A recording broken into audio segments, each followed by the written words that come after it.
नमस्कार, जय हिंद। समय हो चला है देश और प्रदेश की तमाम बड़ी खबरों का। सिक्किम में सेना का ट्रक खाई में गिरा, दर्दनाक हादसे में 16 सैनिक शहीद। हरियाणा में भारत जोड़ो यात्रा समाप्त, राहुल गांधी बोले बीजेपी और आरएसएस नफरत का बाजार। सीएम गहलोत की सुरक्षा में चूक। आईपीएल मिनी ऑक्शन, आईपीएल की नीलामी के इतिहास में 2 रिकॉर्ड, सबसे महंगे बिके सेम करन, पूर्ण सबसे कीमती विकेटकीपर। 7 सेशन में निवेशकों को 19 लाख करोड़ का घाटा। दुनिया की पहली नेजल कोरोना वैक्सीन को मंजूरी। पानीपत में एसडीओ और जेई रिश्वत लेते गिरफ्तार। हरियाणा में कैंसर पीड़ितों को सीएम का बड़ा तोहफा। सेना का ट्रक खाई में गिरा, 16 जवान शहीद। सिक्किम के सोमा में शुक्रवार को आर्मी का ट्रक खाई में गिर गया। इसमें 16 जवान शहीद हो गए। आर्मी ने बताया कि वाहन एक तीखे मोड़ पर फिसल गया और सीधा खाई में जा गिरा। इस वाहन के साथ आर्मी की 2 और वैनें भी थी। तीनों वाहन सुबह चट्टन से थंगू के लिए निकले थे। सेना की रेस्क्यू टीम ने 4 घायल जवानों को एयरलिफ्ट करके अस्पताल में भर्ती कराया है। मोतिहारी में चिमनी में विस्फोट, 8 लोगों की मौत, 25 से अधिक लोग मलबे में दबे, 15 को अस्पताल भेजा गया।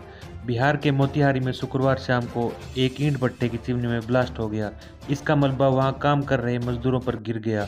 अब तक 8 शव निकाले जा चुके हैं। मरने वाले में चिमनी का मालिक भी शामिल है। डीएम ने रात में ही पोस्टमार्टम करने का आदेश दिया है। 15 घायलों को अस्पताल में भर्ती करवाया गया। 10 से अधिक लोग लापता बताए जा रहे हैं। घटना करीब शाम 4:30 बजे की है। हादसा रामगढ़वा क्षेत्र के चंपापुर के पास हुआ। लोगों ने बताया कि चिमनी में इस साल पहली बार आग लगाई गई थी। इस मौके पर शुक्रवार शाम को भोज का आयोजन था। चिमनी को करीब 2:30 बजे फूंका गया था, जिसकी खुशी में गांव वाले जमा थे। चिमनी से धुआं निकलते ही ब्लास्ट हो गया। हरियाणा में भारत जोड़ो यात्रा समाप्त। राहुल गांधी बोले बीजेपी और आरएसएस नफरत का बाजार, कांग्रेस मोहब्बत की दुकान, इसे मिटा नहीं सकते। भारत जोड़ो यात्रा कर रहे राहुल गांधी हरियाणा के फरीदाबाद में कहा कि नरेंद्र मोदी जब 2014 और 2019 का चुनाव लड़ रहे थे तो उन्होंने कांग्रेस मुक्त भारत का नारा दिया था। कांग्रेस एक संगठन या राजनीतिक दल नहीं बल्कि सोचने और जीने का तरीका है। उन्होंने कहा कि बीजेपी और आरएसएस नफरत के बाजार, कांग्रेस उसी नफरत के बाजार में मोहब्बत की दुकान है। नरेंद्र मोदी अपने संगठन को समझे। आरएसएस और बीजेपी के लोग नफरत, हिंसा और डर फैलाते हैं, उसे नरेंद्र मोदी समझ गए, लेकिन कांग्रेस की सोच और विचारधारा को वे नहीं समझ पाए। सीएम गहलोत की सुरक्षा में चूक, हेलीकॉप्टर तक पहुंचा युवक। भरतपुर में मुख्यमंत्री अशोक गहलोत की सिक्योरिटी में चूक का मामला सामने आया है। यहाँ एक युवक सेल्फी लेने के लिए सीएम के हेलीकॉप्टर के पास जा पहुंचा। जैसे ही सिक्योरिटी में तैनात जवानों को इसकी जानकारी मिली तो आरोपी को पकड़कर तुरंत हेलीकॉप्टर से दूर कर दिया गया। इसके बाद उसे गिरफ्तार कर मथुरा गेट थाने ले गए। इधर इस घटना के बाद उसके पिता थाने पहुंचे और बताया कि बेटा मानसिक बीमार है। घर के पास हेलीकॉप्टर देखा तो यहाँ मां का मोबाइल लेकर हेलीपैड पर आ गया।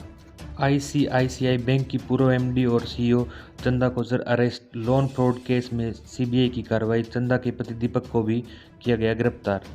लोन फ्रॉड केस में शुक्रवार को सीबीआई ने आईसीआईसीआई बैंक की पूर्व एमडी और सीईओ चंदा कोचर और उनके पति दीपक कोचर को गिरफ्तार कर लिया है। दरअसल चंदा पर बैंक के पॉलिसी और रेगुलेशन के खिलाफ जाकर करोड़ों रुपए का लोन देने का आरोप है। चंदा उस कमेटी का हिस्सा रही है जिसने 26 अगस्त 2009 को बैंक द्वारा वीडियोकॉन इंटरनेशनल इलेक्ट्रॉनिक्स को 300 करोड़ रुपए और 31 अक्टूबर 2011 को वीडियोकॉन इंडस्ट्रीज लिमिटेड को 750 करोड़ रुपए देने की मंजूरी दी थी।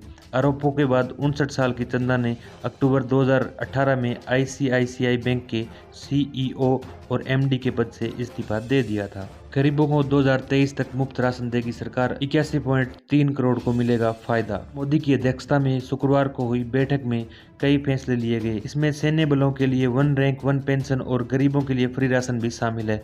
खाद्य सुरक्षा कानून के तहत देश के 81.3 करोड़ गरीबों को 2023 तक मुफ्त राशन दिया जाएगा। केंद्रीय मंत्री पीयूष गोयल ने बताया कि गरीबों को मुफ्त राशन देने पर सरकार पर 2 लाख करोड़ रुपए का बोझ पड़ेगा। दुनिया की पहली नेजल कोरोना वैक्सीन को मंजूरी। भारत बायोटेक ने बनाई है, बूस्टर डोज के तौर पर लगेगी। दुनिया की पहली नेजल कोरोना वैक्सीन को भारत सरकार ने मंजूरी दे दी है। कोवैक्सीन बनाने वाली हैदराबाद की भारत बायोटेक ने इसे Washington university school of medicine के साथ मिलकर बनाया है। नाक से ली जाने वाली इस वैक्सीन को बूस्टर डोज के तौर पर लगाया जा सकेगा। सबसे पहले नेजल वैक्सीन को प्राइवेट अस्पतालों में उपलब्ध कराया जाएगा, जिसके लिए लोगों को पैसे देने होंगे। न्यूज़ एजेंसी के मुताबिक इसे शुक्रवार से ही कोरोना वैक्सीन प्रोग्राम में शामिल कर लिया गया है। इसे नाक के जरिए शरीर में पहुंचाया जाएगा। इसकी खास बात यह है कि शरीर में जाते ही यह कोरोना के इन्फेक्शन और ट्रांसमिशन दोनों को ब्लॉक करती है। इस वैक्सीन में इंजेक्शन की जरूरत नहीं पड़ती, इसलिए इससे चोट लगने का खतरा नहीं है। साथ ही हेल्थ केयर वर्कर्स को भी खास ट्रेनिंग की जरूरत नहीं पड़ेगी। अब खबरें खेल जगत से। नीलामी इतिहास के सबसे महंगे सैम करन पूर्ण सबसे विकेट कीपर। इंग्लैंड के all rounder Sam Curran Indian Premier League की नीलामी के इतिहास में सबसे महंगे बिकने वाले खिलाड़ी बन गए हैं। कोची में शुक्रवार को हुए मिनी ऑक्शन में 24 साल के करन को करोड़ रुपए में पंजाब किंग्स ने खरीदा। निकोलस पूरन अब तक के सबसे महंगे विकेट कीपर है, उन्हें लखनऊ सुपर जॉयंट्स ने 16 करोड़ में खरीदा है। दूसरे दिन का खेल खत्म होने तक बांग्लादेश ने बिना विकेट खोए 7 रन बना लिए। भारत ने बनाए थे 314 रन।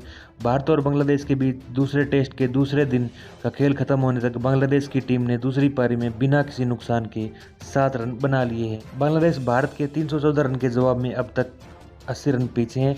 इससे पहले भारतीय टीम ने बांग्लादेश की पहली पारी में बनाए 277 रन के जवाब में 314 रन बनाए हैं। भारत की तरफ से ऋषभ पंत ने 93 और श्रेयस अय्यर ने 87 रन की शानदार पारी खेलकर भारत को बढ़त दिलाई। दोनों ने 5वें विकेट के लिए 159 रन की साझेदारी की थी। बांग्लादेश की तरफ से शकीब अल हसन और तेजुमुल इस्लाम ने 4-4 विकेट हासिल किए।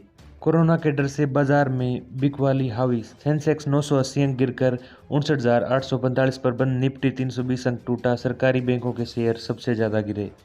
कोरोना के डर के बीच भारतीय शेयर बाजार में हफ्ते के 5वें और आखिरी कारोबारी दिन यानी शुक्रवार को गिरावट देखने को मिली। बाजार में लगातार चौथे दिन यह गिरावट आई। सेंसेक्स 980 टूटकर 59,845 के स्तर पर बंद हुआ। वहीं निफ्टी 320 अंक गिरकर 17,806 के स्तर पर आ गया। सेंसेक्स के 30 में से 29 शेयरों में गिरावट रही। सिद्धू मूसेवाला परिवार की सुरक्षा बढ़ाई। पंजाबी सिंगर सिद्धू मूसेवाला के परिवार को धमकी और सुरक्षा एजेंसियों को मिली हमले की इनपुट के बाद मानसा पुलिस ने घर के आसपास सुरक्षा को बढ़ा दिया है। पुलिस ने गांव मूसा को सील कर दिया है और आने जाने वाले की तलाशी ली जा रही है। इस इनपुट के बाद पंजाब पुलिस अब कोई भी रिस्क नहीं लेना चाहती है। अब खबरें हरियाणा से। पानीपत में एसडीओ और जेई रिश्वत लेते गिरफ्तार। हरियाणा के पानीपत जिले में स्टेट विजिलेंस की जिला इकाई ने बिजली निगम के 2 कर्मचारियों को रिश्वत लेते हुए रंगे हाथों गिरफ्तार किया है। विजिलेंस ने गोहाना रोड बिजली निगम कार्यालय के कंस्ट्रक्शन एसडीओ और जेई को काबू किया है। दोनों एक ठेकेदार के काम के बिल पास करने की एवज में 77,000 रुपये रिश्वत ले रहे थे। सिरसा जिला परिषद चेयरमैन बने करण चौटाला। हरियाणा के सिरसा जिले में शुक्रवार को जिला परिषद चेयरमैन का चुनाव हुआ, जिसमें इनेलो के उम्मीदवार करण चौटाला ने आप के गुरबेज सिंह को हरा दिया, जबकि वाइस चेयरमैन के पद पर निर्दलीय उम्मीदवार मीना रानी ने आपकी उम्मीदवार संदीप कौर को हराया। निर्दलीय उम्मीदवार मीना रानी को इनेलो पार्षदों का सहयोग मिला। करण चौटाला की जीत से 17 सालों के बाद चौटाला परिवार का कोई सदस्य तीसरी बार जिला परिषद चेयरमैन बना है। हरियाणा में कैंसर पीड़ितों को सीएम का तोहफा। हरियाणा सरकार ने कैंसर पीड़ितों के लिए बड़ा फैसला किया है। सीएम मनोहर लाल ने स्टेज 3 व 4 कैंसर पीड़ितों के लिए 2,500 रुपये मासिक पेंशन शुरू करने का निर्णय लिया है। इससे राज्य सरकार के खजाने पर 68 करोड़ 42 लाख रुपए से अधिक का अतिरिक्त वित्तीय भार पड़ेगा। इससे पहले देश में केवल त्रिपुरा ही एक ऐसा राज्य है जो स्टेज 3 के कैंसर पीड़ितों को 1,000 रुपये की मासिक वित्तीय सहायता दे रहा है। मुख्यमंत्री ने मई 2022 में कैंसर पीड़ितों से मिलकर आश्वासन दिया कि डॉक्टर को भगवान का दूसरा रूप माना जाता है। वह डॉक्टर तो नहीं है, लेकिन मानवता के नाते वे कैंसर पीड़ितों की हर संभव मदद करेंगे। उन्होंने बताया कि यह सहायता उन मरीजों को दी जाएगी जिनके परिवार की वार्षिक आय 3 लाख रुपए तक है। हरियाणा में सर्दियों की छुट्टियों का ऐलान। हरियाणा के शिक्षा मंत्री कंवरपाल गुर्जर ने स्कूलों के विंटर वेकेशन की घोषणा की है। उत्तर भारत में बढ़ती ठंड और घने कोहरे के चलते यह फैसला लिया गया है कि स्कूलों में 1 जनवरी से सर्दी की छुट्टियां शुरू होंगी। हिसार सीवरेज में पाइप फिटिंग करते समय मिट्टी ढहने से 3 मजदूरों की मौत।